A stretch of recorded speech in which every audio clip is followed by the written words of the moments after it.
ഞാൻ MLA-യും പാർട്ടി മെമ്പറൊന്നും ആയിരിക്കില്ല.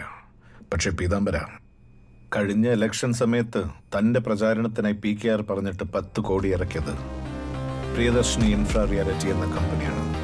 എൻ്റെ കമ്പനി. തെളിവുണ്ടോ? ഉണ്ട്, ചുവരില്ല. റിയൽ എസ്റ്റേറ്റ് തിരിമറികൾ, ഫേക്ക് ഫിനാൻസിംഗ് കമ്പനി, ഹവാല തുടങ്ങിയ ഒട്ടനവധി തട്ടിപ്പുകളിൽ ഉൾപ്പെട്ടവരാണ് ബോബി എന്ന വിധം നായർ. പക്ഷേ PKR-നോ പ്രിയദർശിനിക്കോ നാട്ടുകാർക്കോ